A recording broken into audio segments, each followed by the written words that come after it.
Shalom bagi kita semua. Ada sukacita, saudara? Amin. Renungan bagi kita pada pagi hari ini terambil dalam Yohanes 21 ayat 1 sampai 10. Dengan perikop Yesus menampakkan dirinya kepada murid-muridnya.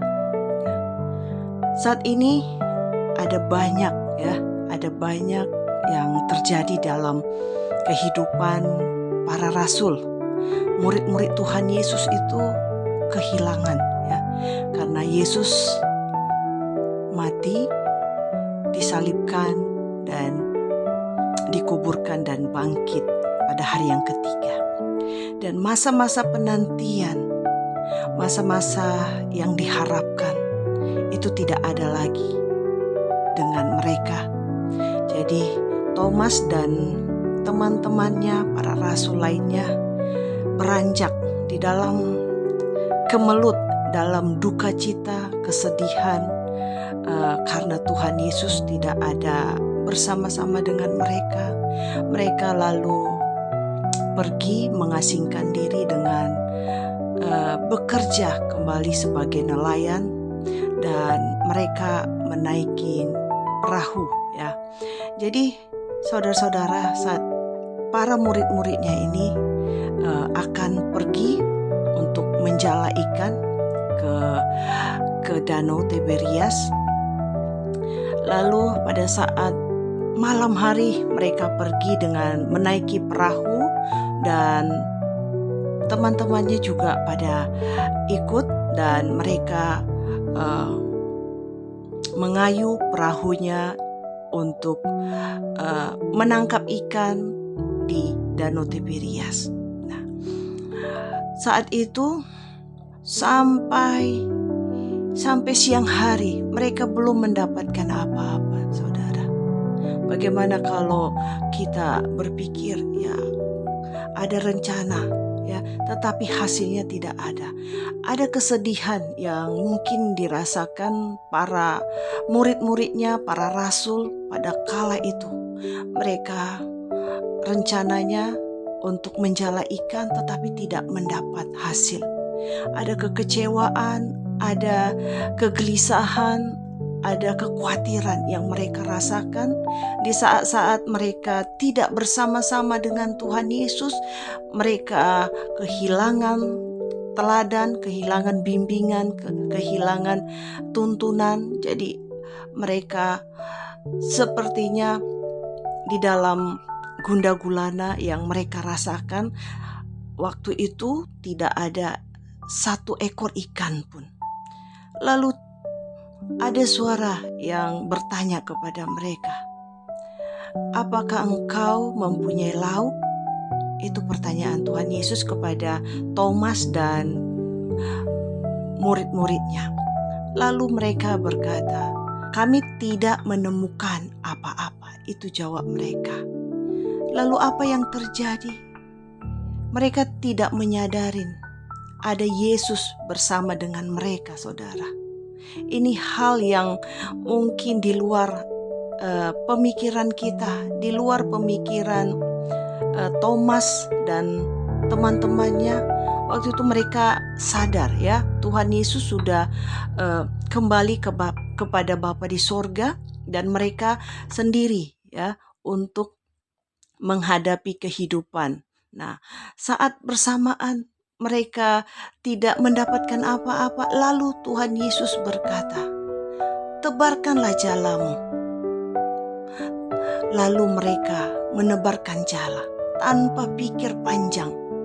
Saat itu memang kalau kita tidak ada punya pemikiran, tetapi yang ada pikiran seperti inilah.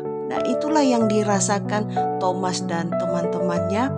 Lalu mereka mengikuti perintah itu, padahal dia belum menyadarin bahwa Yesus ada bersama-sama dengan mereka. Nah, saudara-saudara yang kekasih di dalam Tuhan Yesus, lalu mereka mengerjakan apa yang Tuhan Yesus suruh. Lalu mereka menebarkan jala. Apa yang terjadi saudara? Di sana ada banyak ikan. Ada banyak ikan yang mereka dapatkan. Sampai-sampai penuh jalannya itu. Sampai-sampai mereka tidak dapat mengangkutnya ke dalam perahu. Ya. Nah, mereka menyadarin, lah ini biasanya dari Tuhan. Ini biasanya yang kasih Tuhan. Jadi mereka di dalam kebingungan, di dalam kekecewaan karena Yesus meninggalkan mereka. Jadi mereka sadar dengan sukacita, dengan takjub itu Tuhan. Lalu mereka lihat benar di depan mereka ada Tuhan.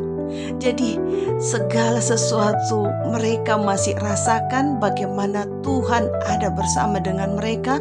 Lalu Thomas kala itu tidak berpakaian, lalu dia memakai bajunya lalu terjun ke danau Tiberias untuk mendapatkan Tuhan Yesus.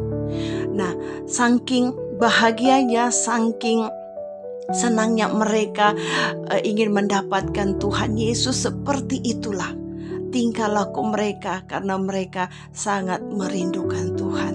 Lalu Tuhan Yesus bukan berhenti di situ saja. Lalu Tuhan Yesus menyuruh mereka untuk membawa ikan-ikan itu ke darat.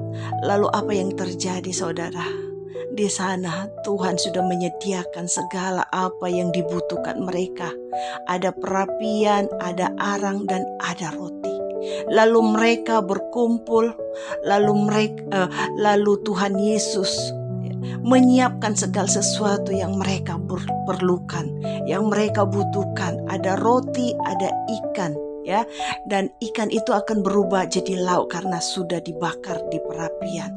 Lalu Tuhan Yesus membagi-bagikan kepada para muridnya.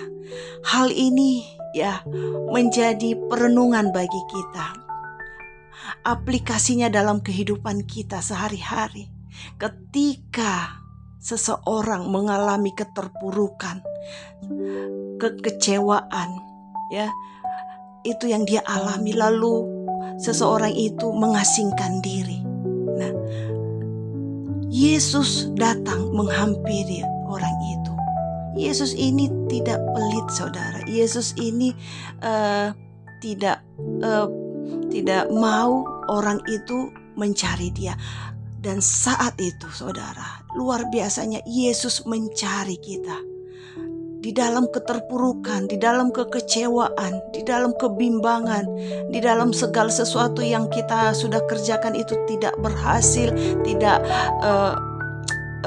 mendapatkan sesuatu yang kita harapkan. Di situ Tuhan datang menghampiri kita saudara. Tetapi ketika kita mengingat Dia, ketika kita memerlukan Dia, Yesus datang dengan sendirinya menyapa kita. Karena Dia lebih tahu apa yang kita pikirkan saudara. Karena Dia tahu apa yang kita butuhkan. Ketika kita tidak berhasil, gagal dalam segala usaha, ketika kita mengandalkan Tuhan, di situ Tuhan hadir saudara. Tuhan hadir menolong kita. Lalu Dia bertindak ya, supaya kita tidak terpuruk ya, tidak mengalami kekecewaan terlalu lama, berlarut-larut. Tuhan menghardik kita, lalu Dia memerintahkan kita supaya bangkit. Lalu ketika kita bangkit, di situ Tuhan Yesus membuka jalan. Bagaimana Tuhan memerintahkan kepada Thomas untuk menyebarkan jalannya. Di situ ada mujizat. Dia mendapatkan ikan lebih dari apa yang dia pikirkan.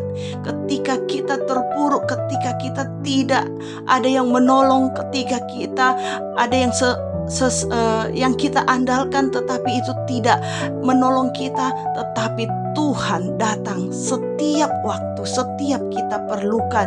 Dia datang membuka jalan bagi kita, dan di sana ada berkat tersendiri bagi kita, saudara. Ada keberhasilan, ada kesuksesan, ada kemenangan ketika kita bangkit bersama dengan Tuhan. Di situ ada sesuatu kemenangan, rancangan yang terbaik bagi kita, sehingga kita tidak terpuruk, ya. Tuhan tidak menginginkan kita binasa, tetapi Tuhan merangkul kita, membawa kita pada kemenangan dan kemenangan. Lalu ketika kita bangkit, di situ Tuhan membuka jalan. Bukan berhenti di situ saja. Tuhan Yesus merancangkan segala sesuatu, melengkapi apa yang kita perlukan. Dia bertindak sendiri, berusaha menyenangkan hati kita supaya kita tidak terpuruk, tidak bersedih, tidak berduka cita, tidak merasa gagal. Dan di situ keajaiban, mujizat terjadi, saudara. Kita perlu Tuhan, kita perlu Dia. Supaya apa, saudara? Supaya kita menang dari segala pergumulan, supaya kita menang dari segala kekecewaan ketika tidak ada pertolongan. Ingat, saudara, pertolongan itu datangnya hanya dari Tuhan. Hanya dari Tuhan saja. Manusia, ya, manusia terbatas, saudara. Tetapi Tuhan tidak terbatas. Dia datang dengan sendiri untuk menolong kita, membuka jalan dan menyediakan apapun yang kita butuhkan, apapun yang kita perlukan. Jadi Tuhan memelihara hidup kita sampai kapanpun. Dia selalu ada untuk saya dan saudara. Dia selalu ada menemani kita, menyertai kita. Bahkan untuk selama-lamanya Dia ada untuk saya dan saudara. Demikian firman Tuhan ini menjadi perenungan bagi kita, supaya kita tidak menjadi orang yang lemah, tidak menjadi orang yang mudah putus asa, tetapi Tuhan memproses hidup kita dalam segala perkara-perkara. Apapun itu yang kita hadapin, Tuhan siap menolong kita, sebab pertolongan kita datangnya dari Tuhan. Tuhan Yesus memberkati. Amin.